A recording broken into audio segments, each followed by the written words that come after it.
Hi, I'm Scott Greenwald with Dana's Aftermarket Training Academy. Welcome to Tech Talk. For today's episode, we're going to be covering the 250 series of drive lines.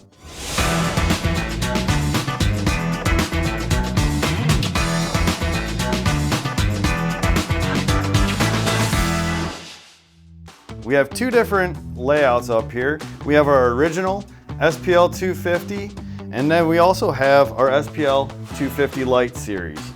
So let's dive in and take a closer look at some of the components that would build out our SPL 250 coupling shaft and drive shaft. Starting with our SPL 250 coupling shaft, we would have our tube yoke, which would be pressed into our tubing. From there, we would have our midship stub. On top, a DuraTune center support bearing with our SPL 250 splined end yoke with new straps and retention hardware.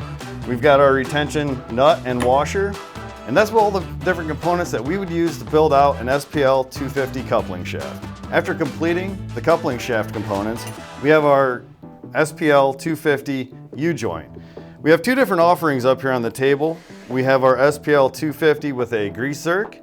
We also have our service-free or SF 250 U-joints. Same dimensionally, either one would fit into this application. For this drive shaft, we'd be using our SPL 250-3X serviceable U-joint. From there, we have our yoke shaft. We have our spline sleeve assembly. That joint would be protected with our boot. And then on the end, we would have another weld yoke pressed into our tubing. So that's an overview of all the different components that would take to build out an SPL 250 coupling shaft and drive shaft assembly.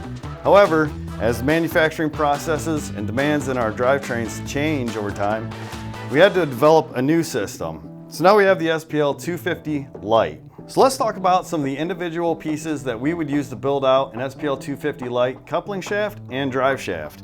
So starting with the coupling shaft, we would have our weld-in tube yoke, we would have our tubing, and then from there, the new design of the SPL 250 Lite, we have a weld-in spline sleeve and yoke shaft, which is called the midship assembly.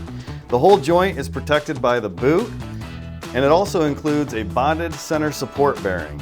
From there, we have our U-joint, which is now retained with snap rings instead of spring tabs. So there you have it, an overview of the individual components used to build out an SPL 250 and SPL 250 Lite series of driveline. For more videos in the series or information on Dana drivelines, be sure to visit spicerparts.com.